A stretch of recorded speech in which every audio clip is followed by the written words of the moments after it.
Welcome friend, युक्ति IAS के Dainik Jagran news analysis segment में आप सभी का मैं अमरविंद तहे दिल से स्वागत करता हूं। आज 21 अगस्त है, तो राष्ट्रीय संस्करण दैनिक जागरण में आपके लिए PT plus mains plus interview orient कौन सा न्यूज इम्पोर्टेंट है उसे आज देखेंगे। उससे पहले जो भी अभी हमसे जुड़ रहे हैं, जो भी हमारे नए व्यूअर हैं, नए स्टूडेंट हैं, चैनल को सबसे पहले सब्सक्राइब करें, साथ ही साथ बेल आइकन को भी दबाएं ताकि सारे नोटिफिकेशन आप तक पहुँचे, और साथ लाइक और शेयर भी किया कीजिए ताकि और भी लोग हमसे जुड़ सके। और हमारे जो पुराने मित्र हैं वो चैनल को ज़रूर शेयर किया कीजिए ताकि और भी लोग जुड़ सके, क्योंकि आप लोग ही हमारे एसेट हैं। तो इसके साथ ही साथ डिस्क्रिप्शन बॉक्स में बहुत से लिंक दिए रहते हैं, आप वहां से जुड़कर युक्ति से जुड़ सकते हैं ताकि जो भी टेलीग्राम पर क्विज चल रहा है आप उससे जुड़ सकते हैं। साथ ही विभिन्न प्लेटफॉर्म हमारे हैं, व्हाट्सएप पर, फेसबुक पर, आप जहां भी हों, जिस सोशल मीडिया से संबंधित हो आप वहां से जुड़ सकते हैं। डिस्क्रिप्शन बॉक्स में लिंक दिया रहता है, उसे क्लिक ज़रूर कीजिए ताकि और भी आप हमारे करीब आ सकें। इसके साथ ही देखते हैं क्या क्या सेगमेंट चलाया जा रहा है, वो आप लोग के लिए बहुत जानना ज़रूरी है, क्योंकि बीपीएससी के संदर्भ में बहुत बेस्ट सीरीज चलाया जा रहा है। वो उस पर जल्द ही और वीडियो आने वाले हैं, उस पर कार्य हो रहा है। तो बीपीएससी सेगमेंट जो भी एग्ज़ाम 67 बीपीएससी है प्लस सीडीपीओ एग्ज़ाम है, तो आप लोग अगर ये दे रहे हैं तो ये सेगमेंट ज़रूर देखें ताकि आप लोगों को बहुत इससे फ़ायदा होगा। साथ ही साथ इम्पॉर्टेंट टॉपिक को कवर किया जा रहा है, जैसे आज के न्यूज़ से 2 इम्पॉर्टेंट टॉपिक कवर किया जाएगा। साथ ही टॉप 10 करंट अफेयर्स का सीरीज चलाया जाता है जो विस्तृत होता है, एमसीक्यू के तौर पर उसके एक्सप्लेनेशन बेहतर होते हैं। तो आप लोग इससे जुड़ सकते हैं, और जो हमारे पुराने मित्र हैं वो कंटिन्यू इसे देख रहे हैं, उनको फ़ायदा हो रहा है। आप लोग भी नए स्टूडेंट, नए व्यूअर हैं, तो आप इससे जुड़ कर देख सकते हैं। तो चलिए आज के न्यूज़ में क्या आपके लिए एग्ज़ाम ओरिएंट है पीटी मेंस और इंटरव्यू के संदर्भ में, तो उसे देखते हैं। तो इसके संदर्भ में बहुत से न्यूज़ आपको आज देखने को मिलेंगे, तो इस पर चर्चा करते हैं। तो क्या है वो, उस सब चीज़ों को विस्तृत देखेंगे, साथ ही की नोट्स उसके संबंधित क्या है उस पर भी चर्चा करेंगे। देखिए पहला न्यूज़ है, जैसा कि पिछले वीडियो 2-3-4 वीडियो से ही, जब से 15 अगस्त के बाद तालिबान आया है, तो 17 अगस्त से ही न्यूज़ कवर में किया जा रहा है तालिबान के संदर्भ में। तो इसके आपको नज़र रखनी है। तो दुनिया के सामने आया तालिबान का असली चेहरा, तो इससे आपको बहुत से की फैक्ट मिलेंगे, आपको यहाँ दिया गया है। अगर तालिबान के संदर्भ में कुछ पीटी मेंस और इंटरव्यू में आपसे पूछा जाता है, आगामी मेंस और इंटरव्यू में जो भी पूछा जाएगा तालिबान के संदर्भ में, तो आप यहां से की फैक्ट दे सकते हैं दुनिया के सामने तालिबान का या असली चेहरा। इसमें बहुत सी बातें दी गई है, क्या क्या वो कर रहा है, किस संदर्भ में लोगों को हताश कर रहा है, कैसे भारतीय वाणिज्य जो हेरात में भारतीय वाणिज्य दूतावास है उस पर धावा बोला है। इसके संदर्भ में बहुत सी चीज़ें यहाँ दी गई है, तो आप लोग इसको देख लीजिएगा, इससे की पॉइंट आप लोग निकाल लीजिएगा। इस पर विशेष चर्चा करने की आवश्यकता नहीं, क्योंकि पहले ही तालिबान के मुद्दे पर बहुत बात हो चुकी है, उसे अति आवश्यक के रूप से आप लोग शामिल कर सकते हैं। साथ ही इसी मंच पर आतंकवाद के संदर्भ में प्रधानमंत्री मोदी द्वारा एक वक्तव्य दिया गया है, उसे आप लोग ज़रूर शामिल कीजिएगा अपने अगले जो भी एग्ज़ाम आएगा, अगला एग्ज़ाम जो आएगा मेंस और इंटरव्यू के संदर्भ में, जो आधारशिला रखी जा रही थी सोमनाथ में, तो उसके संदर्भ में आतंकवाद के संदर्भ में बहुत सी चर्चा की गई, वहाँ से की पॉइंट आप लोग को दिया गया है। तो और साथ में नहीं होगा तो इनका वीडियो ज़रूर देखिएगा, हालिया घटनाओं के संदर्भ में जो आतंकवाद के संदर्भ में है उस पर चर्चा किया गया है इनके द्वारा, हमारे प्रधानमंत्री के द्वारा। तो वहाँ से आप लोग की फैक्ट जरूर निकालिएगा, और इसको आतंकवाद के संदर्भ में, तालिबान के संदर्भ में, या अस्थायी जो आतंक के आधार पर शासन किया जाता है उसके संदर्भ विस्तृत चर्चा की गई है, उसे ज़रूर अपने मेंस और इंटरव्यू में शामिल करें। चलिए इसके बाद एक और न्यूज़ आप लोग को देखने को यहाँ से मिलेगा। नक्सल हमला फिर से हुआ है छत्तीसगढ़ में, उससे संबंधित न्यूज़ है। इस पर आपको इम्पोर्टेंट टॉपिक में कवर कराया जाएगा, क्योंकि इस पर विस्तृत नोट बनाना ज़रूरी है, क्योंकि नक्सलवाद की समस्या क्या है यहाँ पर चर्चा होगी तो काफ़ी लंबा हो जाएगा वीडियो, इसलिए इसको यहाँ से हटाकर इम्पोर्टेंट टॉपिक में आप लोगों को कवर कराया जाएगा। इस वीडियो इम्पोर्टेंट टॉपिक को जरूर देखिए, नक्सलवाद से संबंधित सारे प्रश्नों का हल वहाँ आपको दिया जाएगा।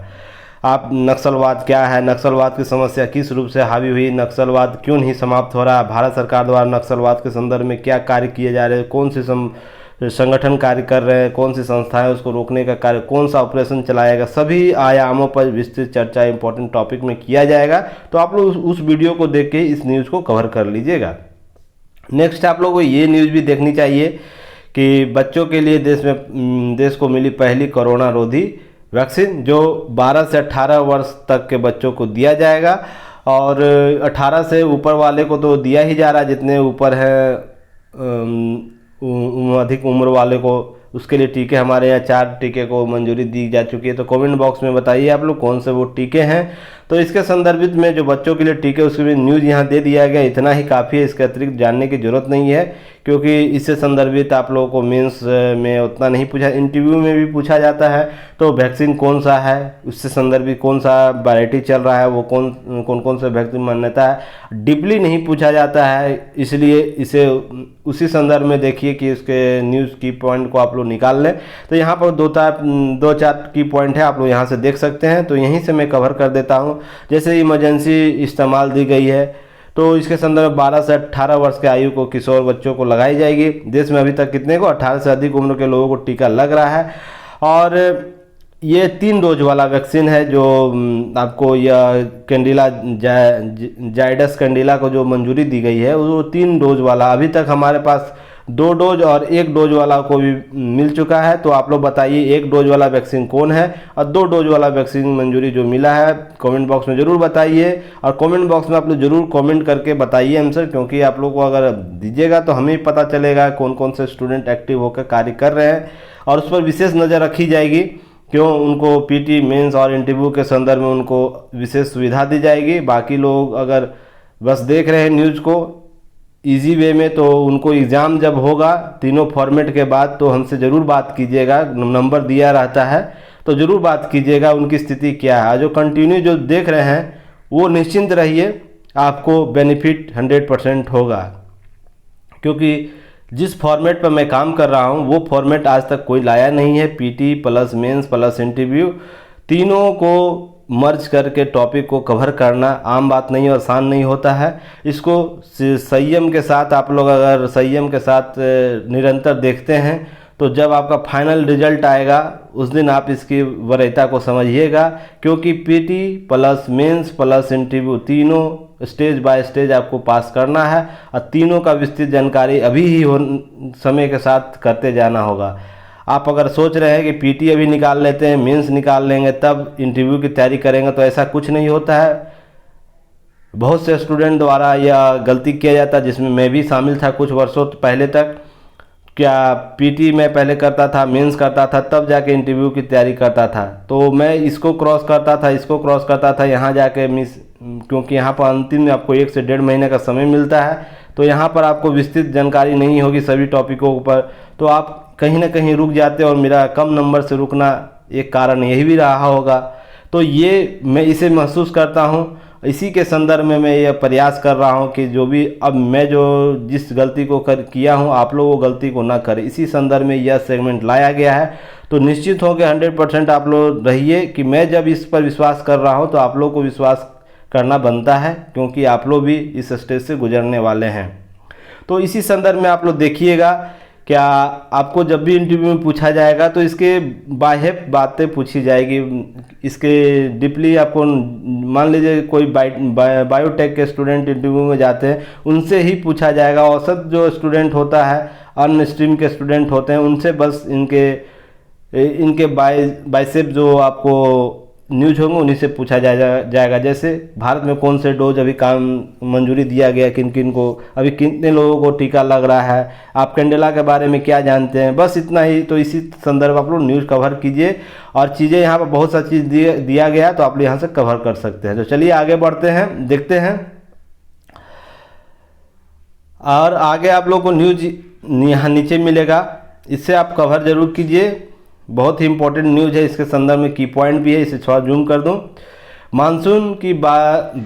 मानसून की बारिश को प्रभावित कर रहा है वायु प्रदूषण, तो इसके संदर्भ में IPCC जो संस्था है उसके द्वारा रिपोर्ट जारी किया गया क्लाइमेट चेंज 2021। इस रिपोर्ट को आप लोग जरूर जानिए क्योंकि ये अब 2022 तक आपको काम देगा। तो जो भी स्टूडेंट है, एक सेकेंड इसको थोड़ा सा और लाइट कर लो, हाँ, तो आप इस रिपोर्ट को जरूर देखिएगा। इस रिपोर्ट को क्लाइमेट चेंज जो रिपोर्ट है 2021, इसको जरूर देखिएगा क्योंकि यह 2022 और 23 तक आप लोग को काम देगा। क्यों? ये क्योंकि इसका अंतिम रिपोर्ट 2022 में आएगा, तो यह रिपोर्ट तब तक आपको काम देगा, इसलिए इस रिपोर्ट को आप लोग अच्छे तरीके से कवर करके रखिएगा। PT plus mains plus interview के लिए जो भी आगामी होने वाले हैं वहाँ पर यह काम जरूर देगा और पूछा भी जाता है इससे प्रश्न।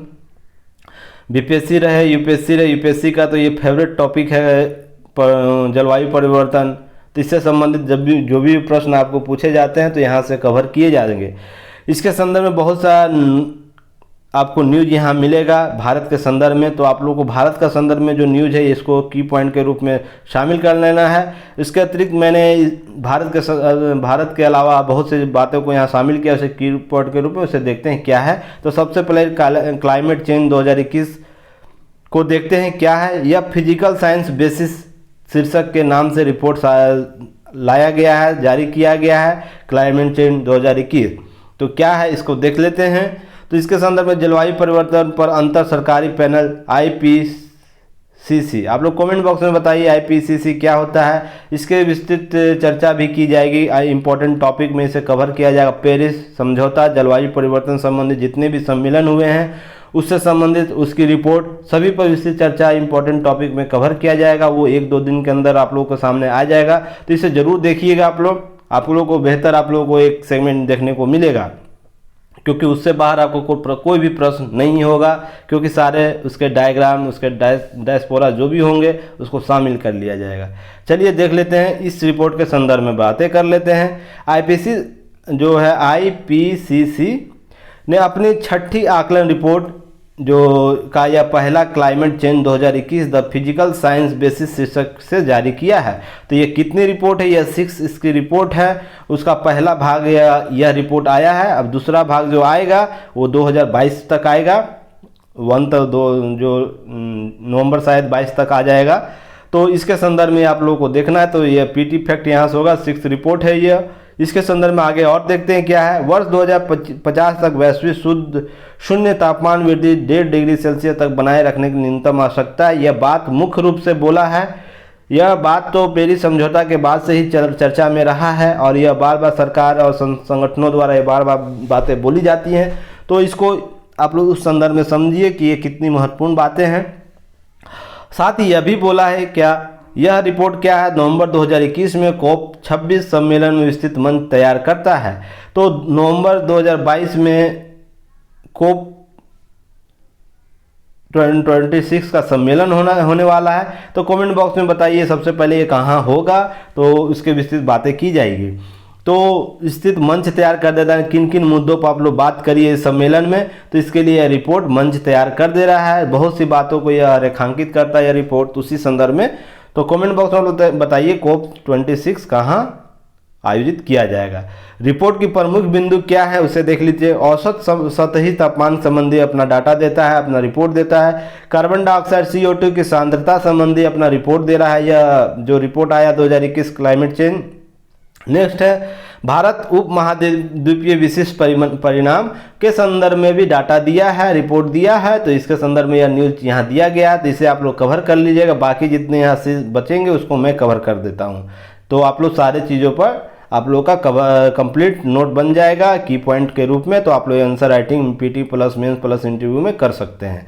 तो इसके बाद घटती हिम रेखा और पिघलते ग्लेशियर के संबंध में कुछ बातें बोलता है। नेक्स्ट है ग्लोबल वार्मिंग पर प्रभाव क्या पड़ रहा है। रिपोर्ट में यह बातें की गई है। नेट जीरो उत्सर्जन के संबंध में भी चर्चा की गई है। तो ये क्या होता है, इसके संदर्भ में क्या रूपरेखा है, तो उस पर विस्तृत चर्चा करते हैं की पॉइंट के रूप में। तो सबसे पहले औसत सतही तापमान क्या है, इसके संदर्भ में क्या रिपोर्ट बोलता है, ये देख लेते हैं। पृथ्वी की सतह पर औसत तापमान अगले 20 वर्षों अर्थात 2040 तक यानी 20 तक यह रिपोर्ट डाटा लाया है। तो 21 में बातें हो रही हैं ये। तो 2040 तक जो और उसके पूर्व जो औद्योगिक स्तर हो 1.5 डिग्री सेल्सियस, जो पेरिस समझौता सम्मेलन के बाद से ही चर्चा में रहा है कि उत्सर्जन तीव्र कमी के बिना सदी के मध्य तक 2 डिग्री सेल्सियस पार कर जाएगा। कम होने के बजाय यह बढ़ रहा है। तो ये चिंता का विषय है। जितने भी सरकार द्वारा कार्य किए जा रहे हैं वो कहीं ना कहीं त्रुटिपूर्ण इस रिपोर्ट से नज़र आता है कि वो कहीं उनका कार्य प्रगति त्रुटिपूर्ण है, संदेहास्पद है। तो इस पर विस्तृत चर्चा करते हुए कार्य करने की जरूरत है। सभी देशों के साथ तालमेल करने की जरूरत है। पिछला जो दशक रहा वो पिछले 1.5 लाख वर्षों में से किसी भी अवधि की तुलना में अधिक गर्म रहा। तो आप समझ सकते हैं कि हम किस स्तर पर पहुंच गए हैं जलवायु परिवर्तन के संदर्भ में। हमारी जो पृथ्वी है वो पिछले 1.5 लाख वर्षों में किसी भी अवधि से आप मान लीजिए तुलना कीजिएगा तो सबसे अधिक गर्म रही है। पिछला दशक जो रहा हमारा 1990 से 2020 2000 से 2020 एक सेकंड, पिछला दशक बोल रहा है 2010 से 2020 का बात हो रहा है। तो पिछला दशक का बात हो रही है। तो उसके संदर्भ में आप लोग देखिए न्यूज़ को। पहली बार यह जब आईपीसीसी ने कहा था सबसे अच्छी स्थिति कब थी, 1.5 डिग्री सेल्सियस तापमान अपरिहार्य था। जब यह रिपोर्ट बात कही गई थी औद्योगिक पूर्व की स्थिति, तो उस समय 1.5 डिग्री का सेल्सियस सबसे अच्छा माना गया था। पर उससे भी आपको कम करने की आवश्यकता है। कार्बन डाइऑक्साइड सांद्रता के संबंध में रिपोर्ट क्या कहती है उसे आप लोग देख लीजिए। की पॉइंट के रूप में शामिल किया गया। बाकी चीज़ें और भी हैं, आप लोग शामिल कर सकते हैं। यह कम से कम 2 मिलियन वर्षों से सबसे अधिक रहा है। यह जो रिपोर्ट में बोला गया यह 2 मिलियन वर्षों से भी अधिक इसकी सांद्रता हुई है। तो इसके संदर्भ में क्या बात है उसे देख लेते हैं।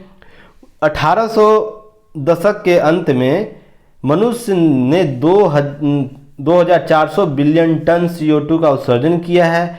पिछले जो 1800 दशक के अंत तक 1800 जो हो गया है उसके बाद से जो चीज़ें हैं हम लोगों ने 2400 मिलियन टन का उत्सर्जन किया है CO2 का। कितनी बड़ी मात्रा आप लोग समझ सकते हैं। विश्व अपने उपलब्ध कार्बन बजट का 86% पहले ही समाप्त कर चुका है। तो समझिए कि हम लोग 86% जो कार्बन बजट है, कार्बन बजट क्या होता है विस्तृत चर्चा वो वीडियो बनेगा इंपॉर्टेंट में, वहाँ पर कवर कर लिया जाएगा। तो इसके संदर्भ में बातें आप लोग समझिए। कार्बन बजट अमूमन आप लोग ये समझ सकते हैं हमारे पास उपलब्ध कार्बन की जो उपलब्ध मात्रा उससे संबंधित उस संतुलन की स्थिति को कहते हैं। तो इसके संदर्भ में हम लोग क्या है 86% की को पहले ही प्राप्त कर लिए। जो शेष बचा उसी पर हम लोग कार्य कर रहे हैं। तो इससे संदर्भित बातें आप लोग को रिपोर्ट में की गई है और भारतीय उपमहाद्वीप न्यूज़पेपर में कवर किया गया। आप लोग यहाँ से की पॉइंट निकालिए और इसे नोट कर लीजिएगा।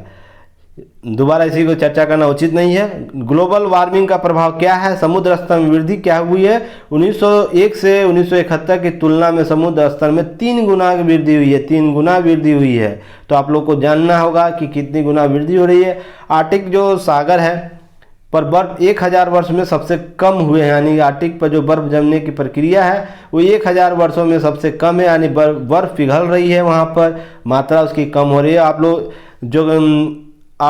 लोग न्यूज भी देखिए। जो वर्ल्ड ज्योग्राफी जो न्यूज़ चैनल है, जो चैनल है वर्ल्ड ज्योग्राफी का, आप लोग उसको कवर करते रहिएगा। कभी कभी उस पर आते रहता है अटलांटिक सागर का रिपोर्ट, उस पर आप लोग ज़रूर देखिएगा। वहाँ पर आप लोग को बहुत सा नॉलेज वहाँ से मिलता है। वर्षा और सूखा अतिरिक्त 0.5 डिग्री तापीय वृद्धि से गर्म चरम सीमा अत्यधिक वर्षा और सूखे में वृद्धि होता है। अगर प्रत्येक वर्ष अगर अतिरिक्त 0.5 डिग्री सेंटीग्रेड की भी वृद्धि हो रही है तो हमारे पास क्या समस्या आएगा, गर्म चरम सीमा उत्पन्न हो जाए। जो हमारा जो अभी तक 54 डिग्री सेंटीग्रेड जो तापमान दर्ज किया गया है उससे अधिक बढ़ेगा। अत्यधिक वर्षा होगा, सूखे की वृद्धि होगी। तीनों कॉन्सेप्ट में हमारा बदलाव आएगा। ठंड भी पड़ेगी, गर्मी भी अधिक होगी और अधिक वर्षा भी होगी। तो इसके अतिरिक्त चीज़ें देखने की होगी, इससे सूखा भी बढ़ेगा, इसके संदर्भित बातें होंगी। अत्यधिक गर्मी चरम गर्मी की वृद्धि हुई जबकि सर्दी में कमी हुई, इस दशक में बात की गई है। तो नेट जीरो उत्सर्जन क्या, इसे देख लीजिए, इसमें चर्चा की गई इस रिपोर्ट में। तो सभी मानव जनित ग्रीन हाउस गैस, तो ग्रीन हाउस गैस में क्या क्या आता शामिल, कमेंट बॉक्स में बताइए आप लोग। उत्सर्जन जैसे जीवाश्म ईंधनों वाले वाहनों और कारखानों से और यथासंभव शून्य के करीब लाया जाना चाहिए, रिपोर्ट में यह बात बोली गई है। अब बहुत हो गया, आप लोग शून्य बजट का जो उत्सर्जन का कॉन्सेप्ट है उसे जल्द से जल्द लागू करिए। नेक्स्ट है किसी भी विशेष, एक सेकेंड हो जाता है कभी कभी, चलिए, किसी भी शेष ग्रीन हाउस गैसेस को कार्बन को अवशोषित कर, जैसे प्राकृतिक और कृत्रिम सिंक के माध्यम से या जंगलों को पुनरुत्थान। अगर प्राकृतिक और कृत्रिम सिंक कॉन्सेप्ट लाया जाए, साथ ही जंगलों को पुनः जीवित किया जाए, जंगल की संख्या बढ़ाई जाए, तो यह समस्या जो ग्लोबल वार्मिंग का वो कम हो सकता है। जीरो नेट का जो उत्सर्जन का संकल्पना वो पूरा किया जा सकता है। इस तरह मानव कार्बन न्यूट्रल होगा और वैश्विक तापमान स्थिर होगी।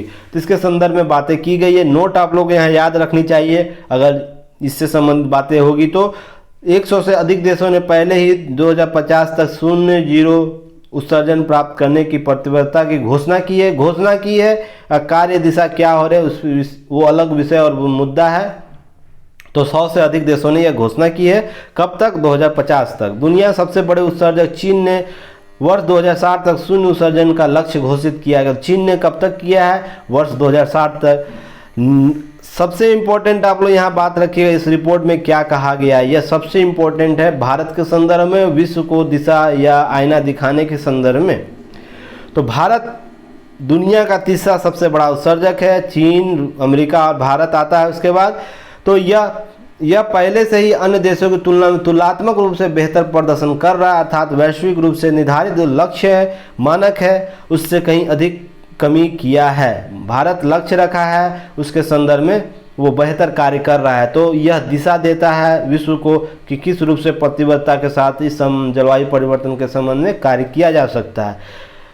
इच्छा शक्ति होनी चाहिए। धन तो वित्त और धन तो इसकी आवश्यकता है ही, पर उसके साथ ही इच्छा शक्ति भी होनी चाहिए। दोषारोपण करने की जगह कार्य और धरातल पर ग्राउंड लेवल होता है, उस पर कार्य करने की जरूरत है। तो यह भारत सभी को दिखाता है। नेक्स्ट है आप लोग को मेंस मॉडल प्रश्न है, इसके लिए आप लोग प्रैक्टिस कर सकते हैं टेलीग्राम पर। टेलीग्राम का दैनिक जागरण न्यूज एनालिसिस युक्ति का बना हुआ डिस्क्रिप्शन बॉक्स में लिंक दिया रहता है, वहाँ आप लोग ऐड हो जाइए लिंक को क्लिक करके, और अपने आंसर को वहाँ सेंड कर सकते हैं, जहाँ पर मेरे द्वारा चेक करके आप लोग को पुनः सूचित किया जाएगा उस पर क्या ड्रॉबैक है, उसमें क्या इंप्रूव करने की ज़रूरत है और क्या बेहतर आप लोग लिख रहे हैं, इसके संदर्भ में आप लोग को बताया जाएगा और पर्सनल गाइड किया जाता है। तो आप लोग इस जो सुविधा दिया गया इसका लाभ ले सकते हैं। तो मेंस मॉडल प्रश्न क्या है, इसके संदर्भ में बातें कर सकते हैं। देखिए, आईपीसीसी ने सूचित किया कि तापमान में वृद्धि 1.5 डिग्री सेल्सियस तक बनाए रखने के लिए वर्ष 2050 तक न्यूनतम वैश्विक नेट शून्य आवश्यक है, यह सूचित करता है। तो भारत के बिना यह संभव नहीं होगा, यह आईपीसीसी का रिपोर्ट भी कहता है। तो इसके संदर्भ में विवेचना कीजिए, क्यों नहीं हो सकता है, क्या भारत ने प्रगति ऐसा कर दिया, क्या ऐसा कार्य कर दिया, इसके संदर्भ में विस्तृत चर्चा करने की बात की जा रही है। तो इम्पोर्टेंट टॉपिक में सारे को कवर किया जाएगा, तो जरूर आप लोग इम्पोर्टेंट टॉपिक को देखिए। पीटी मॉडल फैक्ट आप लोग को यहाँ से जाननी चाहिए। विश्व में सबसे अधिक कार्बन उत्सर्जन वाला देश कौन है? कार्बन उत्सर्जन के मामले में भारत में कौन सा स्थान है? नेट जीरो किससे संबंधित है? उत्सर्जन किससे संबंधित है? तो पीटी फैक्ट आप लोग को यहाँ से प्रश्न देखने को मिलेंगे। तो कॉमेंट बॉक्स में आप लोग कर सकते हैं, या टेलीग्राम का जो लिंक दिया हुआ है दैनिक जागरण न्यूज एनालिसिस से, उससे जुड़कर आप लोग अपने आंसर को सेंड कर सकते हैं। नेक्स्ट आप लोग को ये न्यूज़ जरूर जाननी चाहिए कि संविधान पीठों से लंबित कई मुकदमे की सुनवाई में अधर में लटकी हुई है। तो आपको यहाँ से बहुत से की पॉइंट मिलेंगे। कुछ मामले हैं, कितने मामले हैं आप लोग को सुप्रीम कोर्ट में लंबित, वो आपको आंकड़ा यहाँ दिया गया है। लगभग 70,000 के आसपास आंकड़ा जो है लंबित मामले हैं सुप्रीम कोर्ट में, जिसमें से 446 मुकदमे जो है संवैधानिक पीठ से है। तो संवैधानिक पीठ क्या होता है, कमेंट बॉक्स में आप लोग बताइए। तो 446 जो मामले हैं इन 70,000 लगभग 70,000 मामलों में, तो उसमें 446 मामले केवल संवैधानिक पीठ से ही हैं। और नेक्स्ट जो उससे संबंधित हैं जिसमें से एक सेकेंड, हाँ, उसके बाद जिसमें से 39 मुख्य मुकदमे और 397 संबंधित मामले हैं। इन 446 मुकदमों में से आपको 49 मेन मुद्दा है, मेन मामला है, उससे इससे संबंधित ही मुद्दा 397 है। तो इससे संबंधित चीज़ें आपको दी गई है और भी बातें बहुत सी की गई है। यहाँ पर कौन से मामले पर इंतजार है, सबका नज़र है। जैसे 370 के संबंध में याचिका दी गई थी, CAA के संदर्भ में याचिका दायर की गई थी, निकाह हलाला के संदर्भ में, धार्मिक स्थलों में महिलाओं के प्रवेश संबंधी। तो इस पर संवैधानिक जो बेंच है बैठना है। तो इससे संबंधित जो भी आगे न्यूज़ है वो बहुत ही आप लोग एग्जाम ओरिएंट होगा, वो PT मेंस और इंटरव्यू के संदर्भ में। यह खासकर UPSC और PCS स्तर के जो एग्ज़ाम होते हैं उसके लिए तो बहुत ही मेंस और इंटरव्यू के ओरिएंट से बहुत ही महत्वपूर्ण हो जाएगा। तो आप इस पर नज़र जरूर रखिएगा। इससे संबंधित न्यूज़ जो भी है आप लोग देख लीजिएगा। यहाँ पर की पॉइंट है उसे हम लोग देखते हैं। चलिए क्या है, तो संवैधानिक पीठ क्या होता है, इससे सबसे पहले का आप लोग जानिए कहाँ से इसे शक्ति मिलती है सर्वोच्च न्यायालय को, इससे संबंधित चीज़ें देखते हैं। तो चलिए, तो क्या है, अनुच्छेद 145(3) के अनुसार संविधान की व्याख्या के रूप में विधि का कोई सार्वजनिक प्रश्न, अगर विधि का कोई प्रश्न हो जाता है उसके अस्तित्व से संबंधित, तो उसे सार्वजनिक प्रश्न के रूप में जाना जाता है। तो उससे विनिश्चय होता है उसका उद्देश्य क्या है, अथवा उसका विनिश्चय उसकी व्याख्या करने के लिए, तथा अनुच्छेद 143 का अधीन मामलों सुनवाई के प्रयोजन के लिए संवैधानिक पीठ का गठन किया जाता है, जिसमें कम से कम 5 न्यायाधीश होंगे या 5 भी न्यायाधीश अगर बैठते तो उसे संवैधानिक पीठ कहा जाता है। और 5 से अधिक न्यायालय बैठेंगे तो भी उसे, तो बताइए वर्तमान में सुप्रीम कोर्ट में कितने जज हैं, तो इस पर विस्तृत इंपॉर्टेंट टॉपिक आप लोग को बताया जा चुका है। जो भी वीडियो देख लिए होंगे तो वो लोग तो बता ही देंगे कमेंट बॉक्स में। नहीं, जो जिन लोगों ने नहीं देखा सुप्रीम कोर्ट का, तो इम्पोर्टेंट टॉपिक में जाइए। सुप्रीम कोर्ट के संबंध में, हाई कोर्ट के संबंध में सभी बातें की जा चुकी है वहाँ। तो आप लोग को यहाँ बताना, नोट आप लोग को याद रखनी है क्या, तो 5 से अधिक अगर बेंच होते, 5 भी बेंच अगर बैठते, 5 न्यायाधीशों का बेंच भी बैठता है तो संवैधानिक पीठ कहलाएगा, और अधिक होगा तो भी होगा। वर्तमान में कितने आप लोगों को सुप्रीम कोर्ट में जज है, तो अभी तक जो है जैसे केशवानंद भारती केस के गठित संवैधानिक पीठ में 13 न्यायाधीश थे। तो सबसे बड़ा न्यायाधीश पीठ कौन बैठा, आप लोग कमेंट बॉक्स में बताइए। कमेंट बॉक्स में बताइए क्या सबसे बड़ा न्यायाधीश संवैधानिक पीठ कौन, किस मामले में बैठा है या लाया गया था। तो विधि आयोग की सिफारिश क्या थी इसके संबंध में, संवैधानिक पीठ के संबंध में, तो आप लोगों को जरूर जानना चाहिए क्योंकि यह इम्प्रूव करेगा आपको मेंस और इंटरव्यू के संदर्भ में। तो देखते हैं, वर्ष 1984 का 10वां विधि आयोग की 95 रिपोर्ट आई थी, 95 रिपोर्ट आई थी। तो कब आई थी, 1984 में 10वां विधि आयोग। तो वो क्या कहा था उसके संदर्भ में, विधि संवैधानिक पीठ के संदर्भ में। तो भारत के उच्चतम न्यायालय अर्थात सर्वोच्च न्यायालय सुप्रीम कोर्ट के पास 2 प्रभाग होने चाहिए। तो ये 1984 की बात कर रहा है। ये एक अपीलीय प्रभाग होगा, दूसरा संवैधानिक प्रभाग होगा, जिसमें केवल संवैधानिक कानूनों से जुड़े मामलों की ही सुनवाई होगी। तो इस रूप से कार्य करेगा सुप्रीम कोर्ट। ये विधि आयोग की रिपोर्ट में कहा गया था। तो इसके संदर्भ में आगे भी रिपोर्ट में आई थी। वर्ष 1988 में 11वें विधि आयोग की 125वीं रिपोर्ट में क्या कहा गया था, तो देखिएगा कब कब आप लोगों को विधि आयोग ने रिपोर्ट जारी किया। तो ये आप लोग PT फैक्ट में भी काम देगा और मेंस का जो आंसर राइटिंग को इम्प्रूव करने में बहुत ही सहायक होगा। उच्चतम न्यायालय 2 हिस्सों को विभाजित करने की सिफारिश को लागू किए जाने का समर्थन करता है, या पुनः पूर्ववर्ती जो विधि आयोग था 10वीं विधि आयोग जो अनुशंसा की थी उसको लागू करने का समर्थन करता है, और लागू भी किया गया बाद में। 2019 में 18वें विधि आयोग की 229वीं रिपोर्ट में यह कहा गया है। तो आप लोग पहले आप कमेंट बॉक्स में ये बताइए अब तक कितने विधि आयोग का गठन किया जा चुका है और अब तक कितने रिपोर्ट प्रकाशित विधि आयोग ने कर दिया है। तो आप लोग बताइए, बहुत ही महत्वपूर्ण टॉपिक है ये, कमेंट बॉक्स में बताइए। कुछ सर्च भी किया कीजिए ताकि और भी आप लोग को सीखने का मौका मिले। तो इसमें क्या कहा गया, 18वें विधि आयोग में संवैधानिक और अन्य संबंध मुद्दों से निपटने के दिल्ली में एक संविधान पीठ स्थापित की जाए। तो इसके संदर्भ में ये बात कहता है विधि आयोग इसके अतिरिक्त विशेष क्षेत्र के लिए उच्च न्यायालय को यानी हाई कोर्ट के आदेश निर्णय उत्पन्न सभी अपीलीय मामलों निपटने के लिए उत्तरी क्षेत्र दिल्ली, हरियाणा, दक्षिणी क्षेत्र चेन्नई, हैदराबाद, पूर्वी क्षेत्र कोलकाता और पश्चिमी क्षेत्र मुंबई में अपीलीय बेंच स्थापित किए जाएं। तो यह किस बेंच से आया, आपको किस विधि आयोग से आया? यह 18वें विधि आयोग से 229वीं रिपोर्ट से आया कि विभिन्न भारत के विभिन्न क्षेत्रों में इस संवैधानिक पीठ का गठन किया जाए जो क्षेत्रीय पीठ के रूप में होगा और वो हाई जो उच्च न्यायालय के संदर्भित कार्य करेगा। तो इससे चीज़ें आप लोगों को ध्यान रखनी चाहिए। नोट ये क्यों बोला गया था इसके संदर्भ में बातें आप लोगों को जाननी चाहिए। और भी नोट है, जैसे विश्व में लगभग 55 से अधिक देशों में अपीलीय कोर्ट है। इस प्रकार का कोर्ट है तो कितने देशों में? 55 से देशों में, जो गैर संवैधानिक विवादों और अपीलीय संबंधी मामलों का निपटारा करता, केवल इन्हीं मामलों का निपटारा करता। इसी संदर्भ में भारत में भी संकल्पना की गई थी। क्षेत्रीय पीठ सृजित करने के हेतु तर्क क्या दिया जाता है? तर्क क्या है क्षेत्रीय पीठ का गठन करने के लिए? तो इसके संदर्भ में आपको प्रश्न पूछा जा सकता है।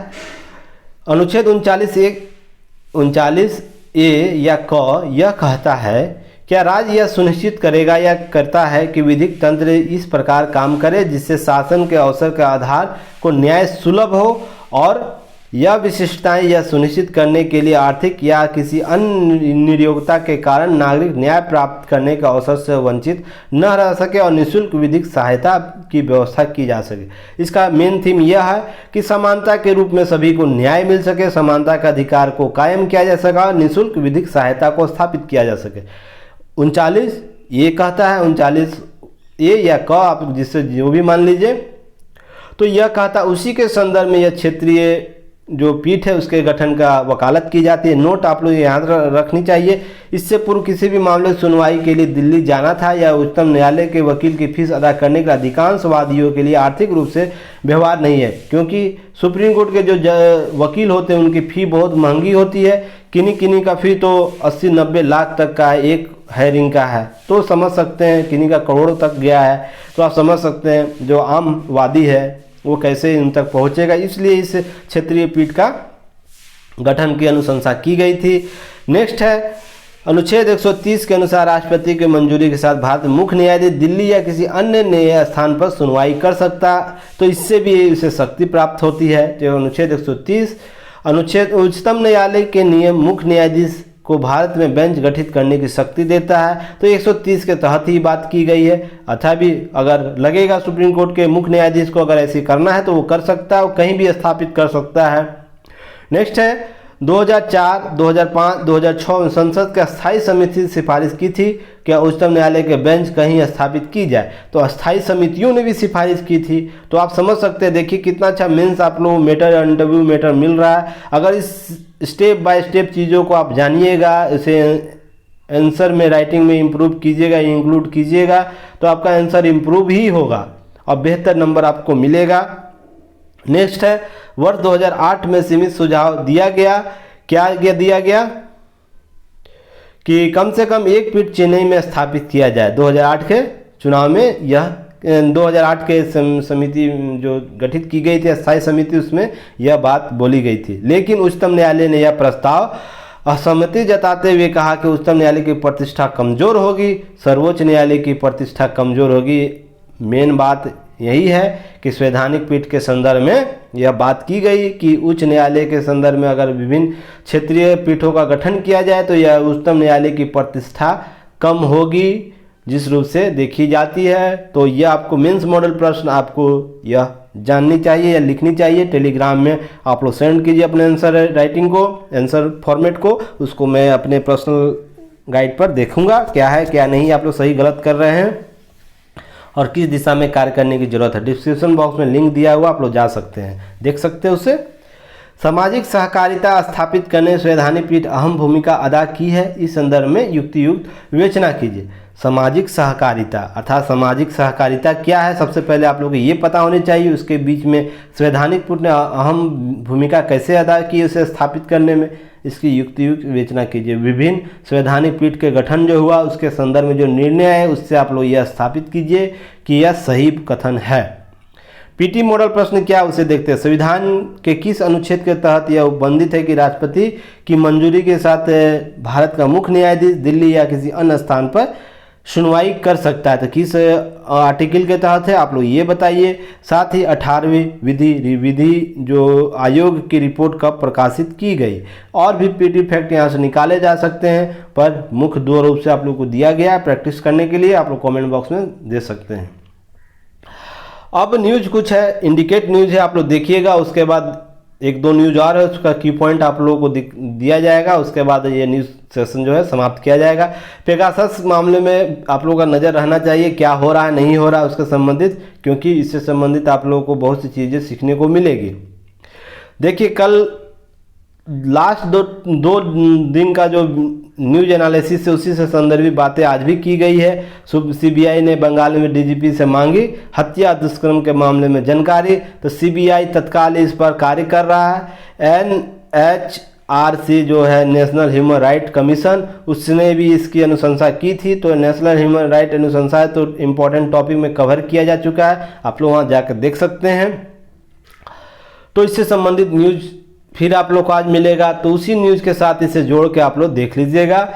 बहुत सी चीज़ें वहाँ बता दी गई लास्ट दो वीडियो में। दैनिक जागरण न्यूज एनालिसिस में आप लोग को कवर करा दिया जा चुका सीबीआई के मामले में, तो वहाँ से ही कवर कर लिए, अतिरिक्त इसमें बातें जानने की जरूरत नहीं है।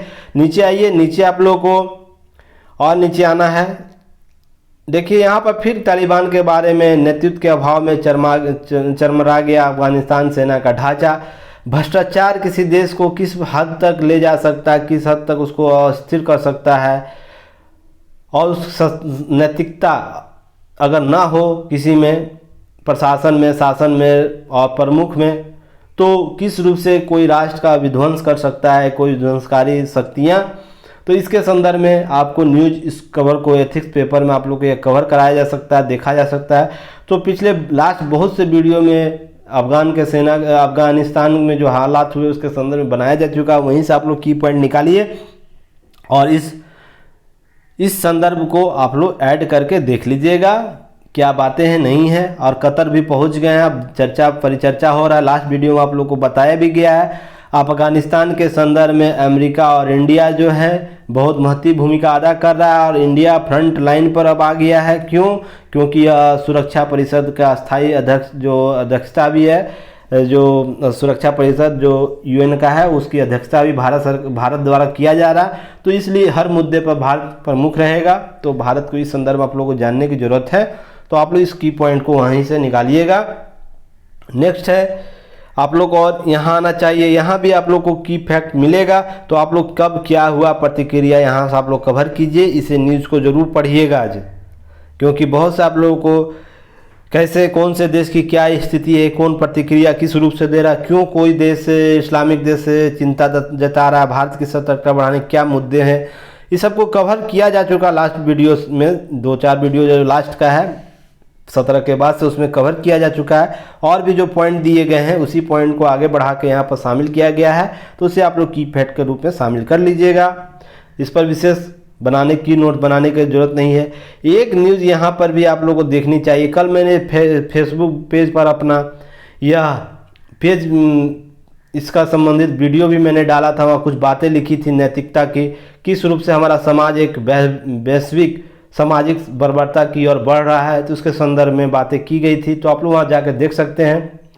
और यह चित्र बहुत कुछ जग जाहिर करता है। जो तालिबान का समर्थन कर रहे हैं जो देश, तो आप समझ सकते हैं यह चित्र। और जो हवाई जहाज़ से जो गिरा था जो व्यक्ति, 2 व्यक्ति जो एक फुटबॉलर के रूप में जिनका शिनाख्त हुआ है, तो बहुत सी चीज़ें आप लोगों को इन तस्वीरों से ही बयां कर दी जाती है। ज़रूरी नहीं है कि शब्दों से ही कुछ चीज़ों को समझा जाए, लिखा जाए और पढ़ा जाए।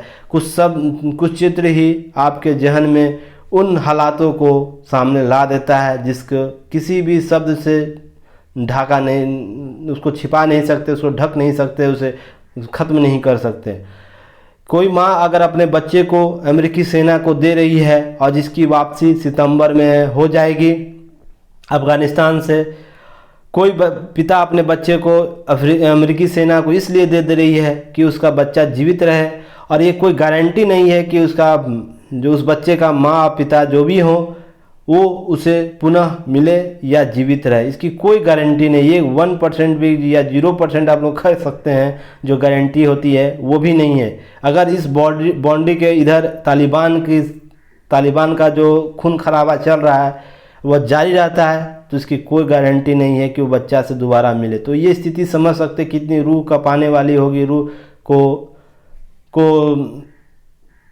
उस माँ और उस पिता के लिए होगी कि अपने जिगर के टुकड़े को किसी अनजान व्यक्ति के हाथ में सौंप रही, केवल इसलिए कि तालिबान आतंकवादी जो है, तालिबान का जो कट्टरवादी सोच है, इस्लामिक सोच जो जिस रूप से बढ़ रही है कि शरिया को लागू करेंगे, महिलाओं के अधिकारों को छीनेंगे, और बात बोला जा रहा है कि अधिकार दिया जाएगा पर धरातल पर कुछ और ही हो रहा है। मैं एक और पिक्चर देखा था जिससे यह एक यूरोपियन कंट्री की एक न्यूज़ एंकर थी तालिबान में, 15 को जैसे ही तालिबान ने अधिकार किया तालिबान काबुल पर, तो उनका 15 को ही 16 के रात में ही एक न्यूज़ कवर किया जा रहा जिसमें हिजाब पहनकर उन्होंने न्यूज़ का एंकरिंग कर रही थी। तो आप समझ सकते हैं कि तालिबान कितना कट्टरवादी सोच को रखता है। जो देश यूरोपियन कंट्री अपने बाहर देश में लोकतांत्रिक मान्यताओं महिला अधिकारों की बात करता है, उसी देश में रहकर अगर कोई कार्य कर रहा है तो उसको उस देश की मान्यताओं को मानते हुए, उस देश की कट्टरवादी सोच को मानते हुए अपने कार्य और शैली में परिवर्तन कर रहा है। तो वहाँ की महिलाएं जो होंगी तो उनकी स्थिति क्या होगी, इसका चरम सीमा कोई नहीं तय कर सकता है। तो इस संदर्भ में आप लोग इस न्यूज़ को देखिएगा। यह एथिक्स के न्यूज़ में आप लोगों को आपको यह कवर कराएगा। बहुत ही सेंसिटिव मुद्दा है इसके संदर्भ में। नेक्स्ट देखते हैं क्या है। आप ये सुधांशु द्विवेदी जी का जो है स्व से साथ राज्य अभिव्यक्ति, तो इस संदर्भ में बहुत से आज़ादी के संदर्भ में बातें की गई हैं। तो आप लोगों को जानकारी बस यह न्यूज़ पढ़नी चाहिए, कि आर्टिकल पढ़नी चाहिए, क्योंकि बहुत से आज़ादी के क्रम जो अनसुलझे सवाल होते हैं, अनसुलझे आप लोगों को फैक्ट नहीं पता होता, उन पर इनके द्वारा नज़र दिया गया है। साथ में ये दिल्ली यूनिवर्सिटी के असिस्टेंट प्रोफेसर हैं जिनके द्वारा यह रंजन झा, उनके द्वारा चीनी चुनौतियों के चलते बाहर निकला अमेरिका, एक नया पॉइंट के थ्रू इनके द्वारा एक विश्लेषण किया गया है अफगानिस्तान मुद्दे पर। तो इस विश्लेषण को आप लोग जरूर पढ़िए, जानिए क्या है नहीं है। नेक्स्ट आप लोगों को नीचे न्यूज है, इस सब को कवर करना है। जैसे चिप निर्माण के मदद देगी सरकार, तो लिंकेज प्रोग्राम के तहत जो लिक्विडिटी प्रोग्राम के तहत भी इस योजना को लागू करने भारत सरकार इस पर जल्द ही एक दस्तावेज प्रस्तुत करने वाली है। यह जिस दिन दस्तावेज आएगा उस दिन इस न्यूज़ पर कवर की जाएगी विस्तृत की पॉइंट को, क्योंकि अभी कुछ कहना जल्दबाजी होगा, क्योंकि सरकार का दिशा निर्देश क्या है, सरकार किस रूप से कार्य करना चाहती है, विस्तृत दस्तावेज नहीं आ जाता तो उस पर विस्तृत की नोट बनाना सही नहीं होगा। इसलिए इस पर की पॉइंट आप लोग कुछ दिया गया है, कैसे आगे बढ़ रहा है मोबाइल लैपटॉप चिप उद्योग, ऑटोमोबाइल किस रूप से कार्य कर रहा है, सरकार इसमें किस रूप से कार्य करने की अनुशंसा की जा रही है। तो इससे संबंधित न्यूज़ दिया है, इसे आप लोग कवर कर लीजिएगा। जब आएगा ड्राफ्ट तो उसके बाद उस पर चर्चा की जाएगी। यहाँ पे एक आपको न्यूज़ देखनी है, बहुत ही इंपॉर्टेंट न्यूज़ है, आप लोगों को यह जरूर कवर करना चाहिए। खाद्य उत्पादों के निर्यात में भारी वृद्धि हुई है। कितनी वृद्धि हुई है दी गई है, 44% की वृद्धि अंकित की गई है पिछले तिमाही, जो अप्रैल जून का जो तिमाही होता है उसके संदर्भ में 2021 के अंदर 44% की वृद्धि हुई। तो किन किन क्षेत्रों में वृद्धि, सारे चीज़ों को बताया गया है। तो यहाँ से आप लोग देखिए, न्यूज़ को कवर कीजिए, की पॉइंट इसका चलिए देखते हैं। तो एपिडा क्या है, तो एपिडा की चर्चा यहाँ की गई है। देखिए यहाँ नीचे एपिडा होगा, एक सेकंड दिखा ही देता हूँ। देखिए एपिडा की चर्चा है, तो एपिडा के संदर्भ में आप लोगों को जानकारी होनी चाहिए। प्रश्न आपको पीटी प्लस मेंस और इंटरव्यू में यहाँ से पूछे जा सकते हैं कि जो खाद्य निर्यात में भारी वृद्धि हुई उसमें एपिडा की भूमिका को आप लोग रेखांकित कीजिए, या एपिडा जो कार्य कर रहा है किस रूप से लाभदायक है, जो निर्यातों का भारी वृद्धि हुई है इसके संदर्भ में। तो आप लोग को की पॉइंट आप लोग को जानना चाहिए। चलो तो एपिडा क्या है इसे सबसे पहले जान लेते हैं। शॉर्ट में एपिडा इसको बोला जाता है, the agriculture and processed food product and export development authority है। ये अथॉरिटी है, समझ लीजिएगा। सबसे अच्छा पहली बात तो आप लोग को जानिएगा अथॉरिटी क्या होता है, कमेंट बॉक्स में बताइए। इस पर इसकी चर्चा आप लोग को की जा चुकी है पहले भी, तो इसके संदर्भ में तो क्या है यह देख लेते हैं।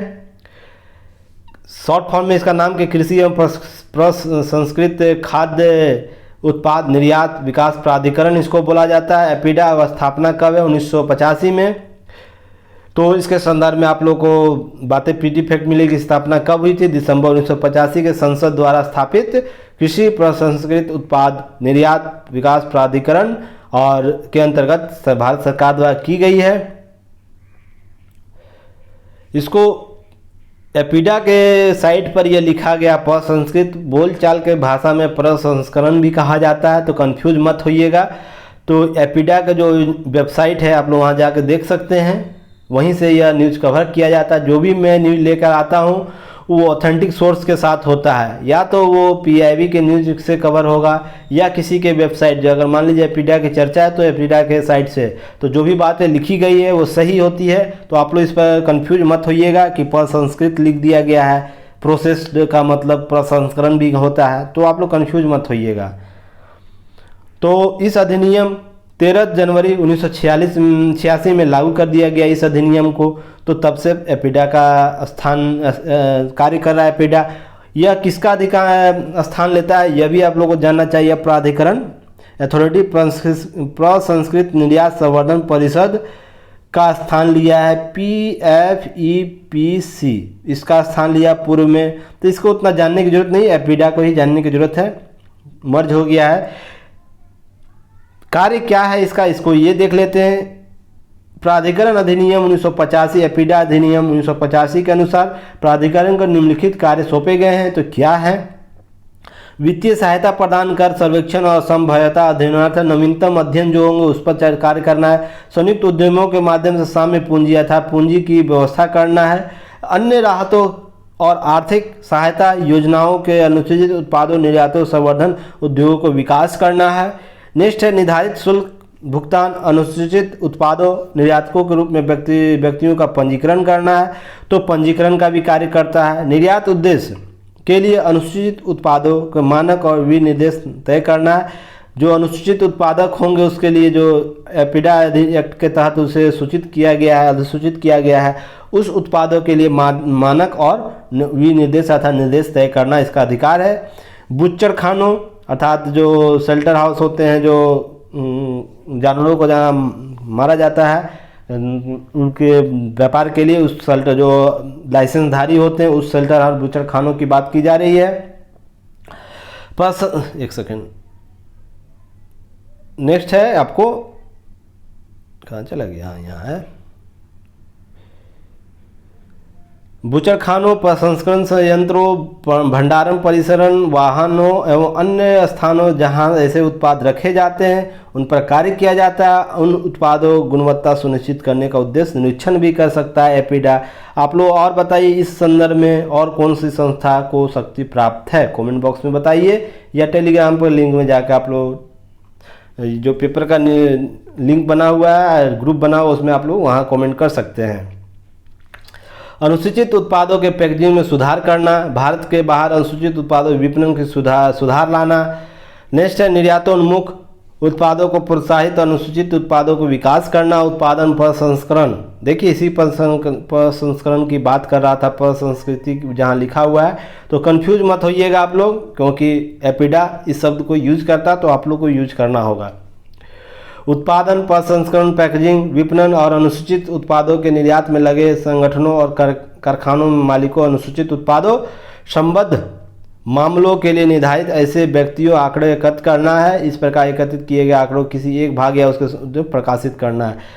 इससे संबंधित सभी गतिविधि का डाटा संग्रह करना, उसके आंकड़ों को प्रकाशित करना एपीडा का मुख्य कार्य है।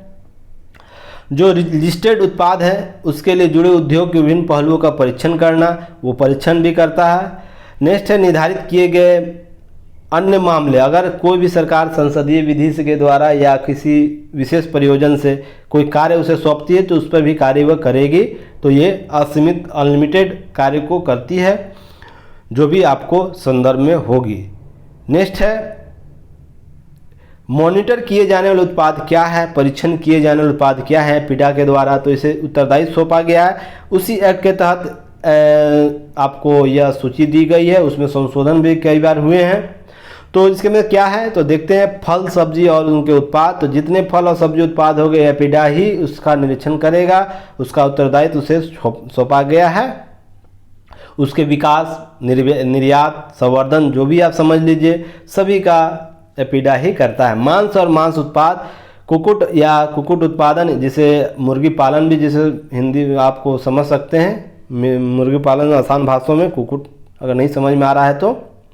डेयरी उत्पादों, कन्फेक्शनरी, बिस्कुट या बेकरी उत्पाद भी आपको एपीडा के द्वारा ही परीक्षण उपयोग किया जाता है। एक संगठन और है इससे संबंधित कार्य करता है, तो कमेंट बॉक्स में आप लोग बताइए।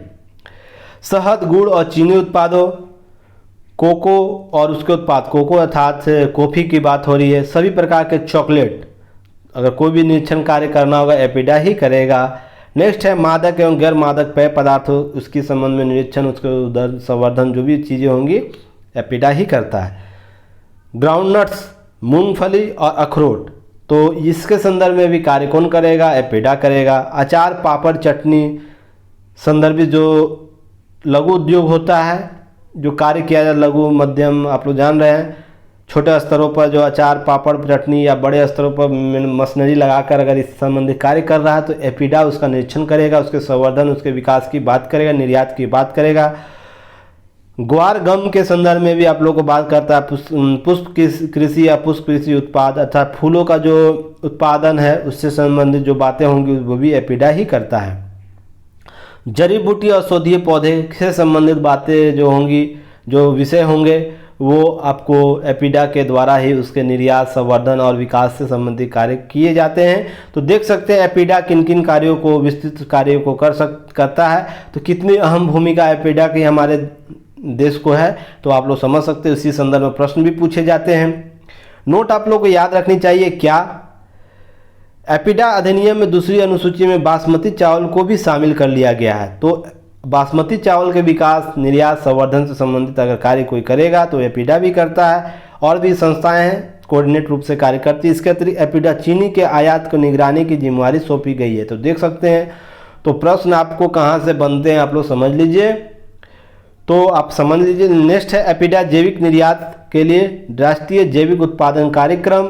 तो आप लोग इस पर नोट जरूर बनाइएगा, ये आने वाले न्यूज में, आने वाले समय में बहुत आप लोग के लिए काम देगा। जैविक खेती, जैविक उत्पादन, प्रमाणन जो होता है निकायों के मान्यता क्रियान्वयन से संबंधित राष्ट्रीय प्रत्यायन बोर्ड और सचिवालय के रूप में भी कार्य करता है। तो जैविक कृषि या निर्यात से संबंधित जो है, उत्पादन संबंधित जो नोडल एजेंसी के रूप में भी कार्य करता है एपीडा। तो आप लोग को एक नया चीज़ भी देखने को मिला होगा, सीखने को मिला होगा। बहुत सी चीज़ें नहीं आप लोग जान पाते हैं जो इसका इर्द बातें होती है, इसलिए मैं सभी चीज़ों को कवर करने का प्रयास करता हूं। इसलिए मेरा वीडियो 40 से 45 मिनट 50 मिनट का होता है। तो संयम जो स्टूडेंट रखेगा उसे अधिक नॉलेज प्राप्त होगा और बेहतर प्राप्त होगा, और उस विषय से आपको चिंता मुक्त हो जाना है। तो संयम बना के वीडियो को अंत तक जरूर देखिए। निर्यात के लिए जैविक उत्पादों केवल प्रमाणित और जो होता है तभी प्रमाणित किया जाता है जब उन्हें दस्तावेज जैविक उत्पादन के लिए राष्ट्रीय कार्यक्रम के निर्धारित मानकों के अनुसार उत्पादित, संसाधित और पैकेजिंग किया जाता है। तो यह एपीडा इसका ध्यान रखता है। भारत का अनाज निर्यात क्या है उससे आप लोग जरूर जानिए, क्योंकि ये डाटा फैक्ट है, इसे जरूर जानना चाहिए। आप लोग को मेंस और इंटरव्यू के संदर्भ में और पीटी के संदर्भ में बहुत जरूरी हो जाता है। विश्व के अनाज में सबसे बड़ा निर्यातक होने के साथ साथ सबसे बड़ा उत्पादक देश भी भारत है।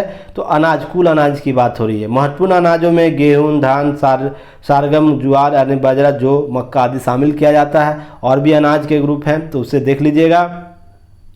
वर्ष 2008 में भारत घरेलू जरूरतों को पूरा करने के लिए चावल, गेहूं का निर्यात प्रतिबंध लगा दिया गया था। कब लगाया है? 2008 में प्रतिबंध भी लगाया गया है चावल और गेहूं के निर्यात पर, पुनः इसे हटा लिया गया था। तो भारत अधिशेष उत्पादन के वैश्विक बाजार में भारी मांग को देखते हुए सरकार गेहूं सीमित निर्यात की अनुमति भी दिया है। तो इसके संदर्भ में भारत के कुल अनाज निर्यात चावल, बासमती और गैर बासमती सहित 19-20 के आंकड़ा अभी आया है, इसीलिए 19-20 का इसे शामिल किया गया है। प्रमुख हिस्सेदारी कितना है? 95% है, याद रखिएगा। भारत कुल अनाज जो करता है उसके निर्यात में चावल, केवल चावल का 95% 95.7% हिस्सेदारी रखता है। तो अधिक मामला इसी से है। जबकि भारत से निर्यात किए गए कुल अनाज में गेहूं सहित अन्य अनाजों के इसमें 4.3% हिस्सेदारी है। तो समझ सकते हैं किन निर्यातों पर बल दिया जाता है भारत सरकार द्वारा अनाजों में। भारत से गेहूं अधिकांश निर्यात बांग्लादेश, नेपाल, संयुक्त अरब अमीरात और सोमालिया किया जाता है। गेहूं सबसे ज़्यादा निर्यात कहाँ किया जाता है? बासमती चावल कहाँ किया जाता है? तो बासमती चावल आपको 19-20 के डाटा के अनुसार ईरान, सऊदी अरब, इराक, सऊदी अरब, संयुक्त अरब अमीरात में किया जाता है, क्योंकि यहाँ पर पुलाव खाने का बहुत ही चलन है। ये जो शेख लोग हैं पुलाव को बड़े चाव से खाते हैं, तो इनके द्वारा बासमती चावल का निर्यात सबसे ज़्यादा भारत से किया जाता है। तो और गैर बासमती चावल जो नॉर्मल चावल होते हैं उसको अधिकांश निर्यात कहाँ किया जाता है? नेपाल, बेनिन, संयुक्त अरब अमीरात और सोमालिया किया जाता है। तो ये डाटा फैक्ट है, आप लोग को याद रहनी चाहिए। मेंस मॉडल प्रश्न आप लोग को यहाँ से देखनी चाहिए। टेलीग्राम पर जुड़िए, डिस्क्रिप्शन में लिंक दिया गया टेलीग्राम न्यूज एनालिसिस का, उसमें आप लोग जुड़ के आंसर दे सकते हैं। भारत विश्व के अनाज में सबसे बड़ा निर्यातक होने के साथ साथ सबसे बड़ा उत्पादक देश है। ऐसा क्या कारण है कि भारत निर्यातक के तौर पर भी अभी बहुत पीछे है? विश्व का सबसे बड़ा निर्यातक है अनाज के संदर्भ में और सबसे बड़ा उत्पादक है, तो कुल निर्यात में भारत अभी भी पीछे है। तो ऐसा क्या कारण है? तो निर्यातक या भारत निर्यातक के तौर पर केवल अनाज का बात नहीं हो रहा है, यहाँ कुल निर्यात का बात हो रहा है, ध्यान रखिएगा आप लोग। तो कुल निर्यातक के क्षेत्र में भारत निर्यातक के क्षेत्र में अभी पीछे है। तो कैसे है इसकी बात कीजिए, चर्चा कीजिए, विस्तृत जो विवेचना है उसे कीजिए, आंसर को आप लोग भेजिए, उस मेरे द्वारा चेक करके आप लोग को पुनः सूचित किया जाएगा। पीटी मॉडल प्रश्न है, बासमती चावल भारत किस देश को अधिकांश निर्यात करता है? गैर बासमती चावल किस देश को सबसे अधिक निर्यात करता है? भारत कुल अनाज निर्यात कुल कितना प्रतिशत हिस्सेदारी है? कुल अनाज निर्यात में चावल की कितनी हिस्सेदारी है चावल निर्यात की? तो ये सब आपको पीटी फैक्ट है। देखिए न्यूज़ यहीं से है, उसके बाद अन्य भी कुछ न्यूज़ है, पीटी फैक्ट आप लोग देख सकते हैं। पर पीटी मेंस और इंटरव्यू के संदर्भ में इतने ही न्यूज़ थे जिसे मैंने आज कवर किया है। तो इससे हमारे साथ जुड़िए ताकि और भी लोग हमसे जुड़ सके। चैनल को शेयर कीजिए, साथ ही साथ जो भी प्लेटफॉर्म पर युक्ति के प्लेटफॉर्म पर जो भी सेगमेंट चल रहे हैं उससे आप लोग जुड़िए, और जो भी सागर्भित तैयारी है एग्ज़ाम ओरिएंट आप लोग हमसे जुड़कर उसका लाभ लीजिए। तब तक के लिए मैं अमरविंद आप लोग से विदा लेता हूँ। धन्यवाद। जय हिंद।